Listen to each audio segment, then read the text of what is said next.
Dalil KPK pengembangan itu udah mentah. Ya, bukan baking soda buat roti nih ngembang. Ya. Okay. Dalil KPK itu adalah adanya fakta baru, keadaan baru katanya.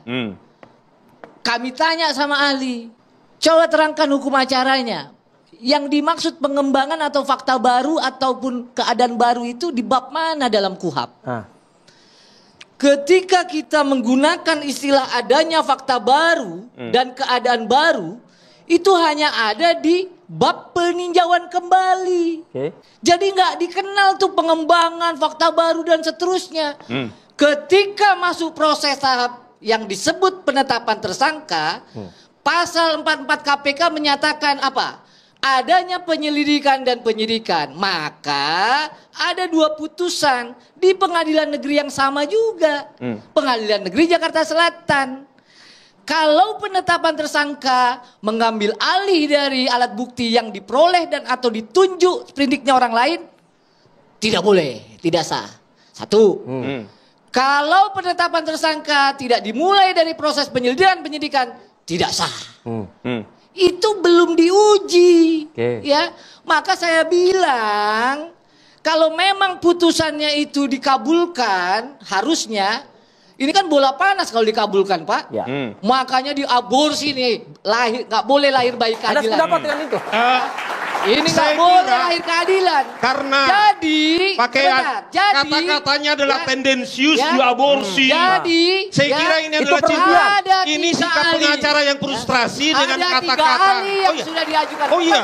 Anda frustrasi, Oh Bang. iya. Anda frustrasi. Kata-kata tendensius diaborsi. Makanya tidak diterima Mereka itu maksudnya harus dijelaskan. Makanya kan mereka ini apa yang dibela tidak seribu diterima pengacara. itu? Dan Yang modal tidak kayak diterima begini. adalah Putusan pengadilan permohonannya yang telah digabung. Ya, permohonannya. katanya. Ini juga ahli hukum saya tanya. Ini bahaya. Di pasal mana, norma apa, apakah dia di KUHAP, di SEMA, di PERMA, di Undang-Undang KPK, permohonannya tidak boleh digabung. Mekanismenya Ya. apa? Apa? Kalau Pasal permohonan tidak diterima, mekanismenya apa? Pasal 77 Apakah kau maki-maki hakim? penetapan tersangka boleh diuji di pra-peradilan. Kau sudah Apakah semua kau lakukan di Kau situ. nggak ngerti kau. Gimana? Apa? Nggak ngerti. Enggak. Pasal apa yang kau gunakan? Pasal apa yang kau gunakan? Baik, kita ke Bang Saur dulu. Silakan Bang Saur. Pasal silakan, apa Bang yang Saur. kau gunakan? Kau kan, Cantelannya. Patra. Kita gantian. Saur Sudah memberikan ya. dalil-dalil. Ya, Ini tidak diterima, bukan ditolak permohonan. Iya, makanya karena permohonanmu dibilang kamu buat dua sprindik sudah telah diuji oleh hakim. Tidak diterima putusannya. Makanya kalau nggak diterima, makanya kalian mau tersangka. Ada upaya lagi seharusnya. Apalagi mekanismenya.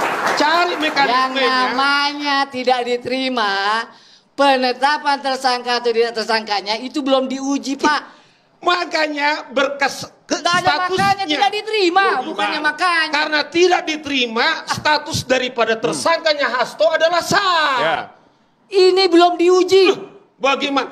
Nah, karena tidak diuji. Yang sudah diuji itu dua pengadilan. Ini bahaya ini. Ya. Bahaya. Dua pengadilan. Ada A, B, C, D. Ya.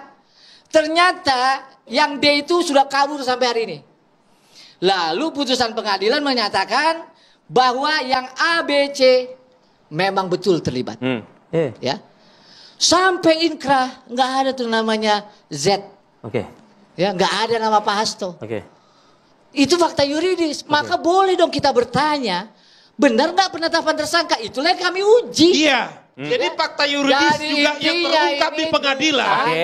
Hasto adalah meminta supaya HP kemudian ditenggelamkan. Yang bilang saya itu kan KPK, Pak. Loh, udah diuji di pengadilan. Gimana sih disuka-suka? Gimana sih? Gimana suka-suka? Masa pengacara nggak ngerti tidak diterima atau ditolak? Mengapa sah sampai detik ini dia mau ngomong itu adalah sah Hasto adalah sebagai berdasarkan versi tersangka. KPK. Ya, makanya saya bilang KUHAP itu jangan dibaca hanya kewenangan yang namanya penyelidik dan penyidik, jangan. Kalau itu nggak usah kita ngomong, sudah ada wewenangnya, sudah ada yang namanya kekuasaannya, nggak usah kita omong, ya. Maka kita membaca KUHAP, membaca Undang-Undang KPK, tentu juga ada yang namanya perlindungan hak asasi manusia di situ.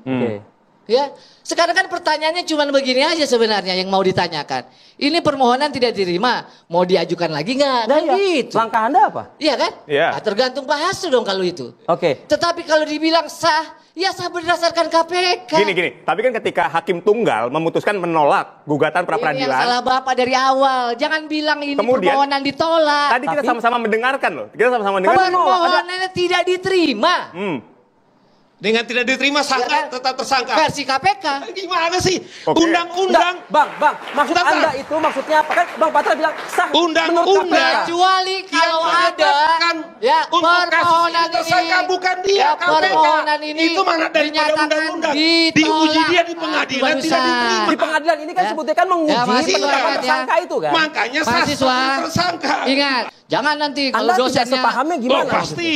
Dosennya nanti demi ya, keadilan ya. berdasarkan Nah, itu ketuhanan ngerti. Mesa Ya kan? diputuskanlah. Tidak Di diterima. pengadilan. Oke. Bukan di kantor KPK. Oke. Tidak diterima. Bahwa status penetapan tersangka oleh KPK adalah sah. Oke. Versi KPK. Kecuali Jadi teman-teman Iya, mahasiswa itu. jangan sampai salah, nanti nilainya D. Oke. Ada perbedaannya. Ada Oke. perbedaan antara putusan tidak diterima dengan putusan ditolak. Oke. Itu jangan salah, Bang jangan Patra, ngikutin yang lain tuh. artinya saat ini apa yang akan dilakukan adalah tergantung kembali lagi kepada Pak Hasto. Oh iya dong, saya ini kan penasihat hukum diberi Oke. kuasa. Oke. Nggak boleh saya jalan sendiri. Oke. Ya tentu kita kembalikan nanti ke Oke. Mengenai Pak tadi yang Hasto. disampaikan oleh Bang Saur tadi sempat ada spill sedikit. Apa itu? Akankah ini juga menjadikan ruang juga di luar persidangan terkait dengan Wah, kalau saya ini lawyer itu ya advokat. tadi Anda advokatus. menyinggung soal Rusia bukan? Oh iya. Iya. Waduh. Anda minta itu juga di Oh iya, karena kan mereka ini menarasi-narasikan Oke. ini adalah politik, ini macam-macam Oke. begitu loh kan. Oke. Ada akan kita bongkar. Itu kan sudah terbuka di publik. Oke. Dan saya kira juga supaya ada punya moral daripada apa yang telah dikampanyekan, Oke. yang telah heboh, saya pikir itu juga didorong. Ya. Apa Bang sesungguhnya? Saur, tapi dalam kasus ini ada kepentingan politis nggak menurut Anda? Nah. Atau ini memang murni hukum? Lah gini loh, saya ini praktisi hukum Oke. ya, tidak punya keistimewaan saya ini menilai dari sisi politik. Oke. Tetapi seorang praktisi hukum menarik. Misalnya kalau ada tuduhan-tuduhan politik misalnya, kalau kita kan harus merajut ini dalam bentuk bukti. Ya. Nah, yang kita lihat kasus ini kemudian dituduh politik. Nah, di persidangan kan sudah dijawab oleh KPK. Pada saat itu Firly Bahuri yang berkuasa siapa? Adalah partainya Hasto, sekjennya PDIP. Presidennya siapa? Kadernya PDIP. Oke. Nah, siapa yang berpolitik gitu loh. Oke. Tetapi bukti-bukti ini saya kira tidak bisa dibantah. Bahwa itulah terjadi pada saat itu. Jadi yang diputuskan oleh hakim tunggal itu bahwa permohonan kami itu tidak diterima. Apa maksud tidak diterima? Karena menurut penilaian hakim seharusnya permohonan itu dipisah. Oke. Kan ada dua sprindik nih. Sprindik 152 itu menyatakan penetapan Pak Hasto merintangi penyidikan. Itu juga lucu kan? Masa orang dibilang merintangi dulu. Yang kedua sprindiknya baru terkait memberikan janji atau memberikan hadiah. Ya. Oleh hakim ya tadi disampaikan bahwa tidak boleh digabung, harus dipisah. Sehingga pokok perkaranya Bang Arif Fadil itu belum diperiksa. Oke, tidak masuk ke Ya. pokok perkara berarti. Jadi kalau Bang Fadil tanya sama saya sampai hari ini jam berapa nih? 8. Nah, jam 8 masih punya keyakinan bahwa penetapan Pak Hasto sebagai tersangka itu tidak sah. Tidak sah. Iya dong. 153 bukti sudah disampaikan oleh KPK. Makanya yang ini saya sampaikan inilah yang disebut dengan abortio justisia. Apa itu Bang? Jadi harusnya ini kan dikabulin nih permohonan. Pra peradilan ya. Ya, tapi kalau dikabulin kan bola panas. Makanya diaborsi, digugurkan tengah jalan.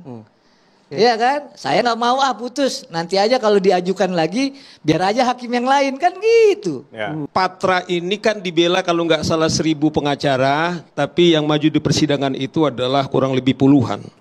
Dan saya termasuk adalah orang-orang figur-figur yang saya sangat hormati. Ada Bang Mulya Lubis di sana, kemudian ada senior, ada 4 ketua YLBHI termasuk Patra sahabat saya ini.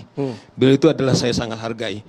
Sampai ujung keyakinan Patra, sampai dia meninggalkan bumi ini, dia yakin misalnya bahwa kliennya misalnya tidak cukup untuk tersangka. Tetapi undang-undang hanya mengamatkan adalah pengadilan melalui pra-peradilan. Nah, kawan-kawan kan dulu ini tuduh, ini adalah politisi-politisi. Saya makanya bilang dari awal waktu saya diminta narasumber, satu-satunya yang menguji apakah seorang sah tersangka atau tidak adalah pengadilan. Dan sudah putus. Nah, oleh karena itu saya kira kita sudah bertarung kawan-kawan ini membawa bukti-bukti. KPK juga seperti Nuk bilang ada 153 bukti, ada 4 ahli. Para ahlinya Patra yang juga permohon, menurut saya juga itu terjadi perdebatan menurut saya yang saya sangat menikmati. Karena kawan-kawan ini total perdebatan intelektual terjadi. Intelektual menurut saya. Tetapi kalaupun ada hasilnya seperti ini, ya inilah putusan pengadilan. Putusannya apa? Putusannya apa? Iya, putusan yang tadi Patra bilang tidak diterima. Ya, berarti kita belum masuk ke apakah sah atau tidak sahnya. Nah, kalaupun nanti katakanlah dia mengklaim itu, nanti cari mekanisme yang lain. Tetapi tidak boleh Anda sepihak mengatakan ini tidak sah. Makanya saya bilang Patra boleh. Memang belum diuji, Pak. Ya, makanya saya bilang belum pernah putusannya diuji. itu tidak diterima. Kan makanya ketika putusan itu NO need on vangelik, ya itu dimungkinkan sebenarnya. Ya, itu mengajukan permohonan kembali, tinggal dipisah. Silakan. Ya, silakan. Kan? Tetapi kalau kata pengantarnya bilang bahwa permohonan kami ditolak, itu keliru. Ya, keliru. Jadi kalau ada yang bilang bahwa proses penetapan tersangkanya juga sah atau tidak sah, belum masuk ke situ.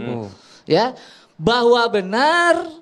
Tapi kan para peradilan ini kan untuk mengukur sejauh mana sah tidak sahnya penetapan tersangka. Bang Arief, ini bukan perjuangan Pak Hasto doang nih. Ya, saya mau bilang nih, penggiat HAM juga perlu tahu nih. Kenapa? Apa boleh orang ditetapkan tersangka ya tanpa proses penyelidikan? Itu kan mau diuji. Boleh. Nah, silakan Bang Sar, ini boleh dijawab nih. Yang kedua, pertanyaannya ya, berdasarkan putusan Mahkamah Konstitusi nomor 21 PUU garis strip ya Romawi angka Romawi 12 2015 ya, itu sudah dibilang tuh dalam awal pertimbangan hukum. Ketika penyidik menetapkan tersangka, wajib calon tersangkanya diperiksa terlebih dahulu. Dan ini tidak. Ya, kan kita dalilkan itu. Itulah makanya kita uji.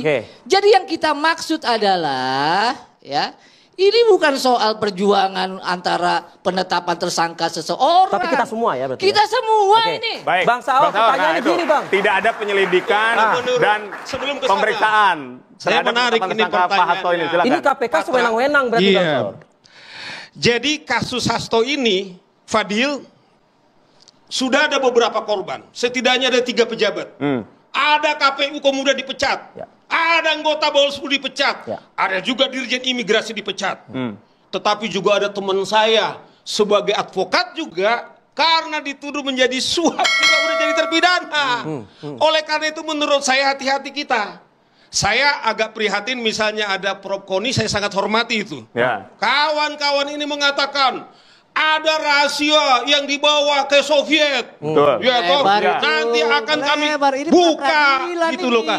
Ternyata kita bilang penetapan tersangka itu sah atau enggak. Jangan Anda jangan bilang menyangkut kepentingan Anda. Ini kepentingan udah banyak korban. Dan ingat, sesungguhnya Fadil, keputusan sekarang ini bukan soal Hasto menang apa tidak. Kita ingatkan. Ini adalah demi keadilan, bukan saja kepada tersangka, tetapi juga kepada rakyat Indonesia dan kita kepada semua.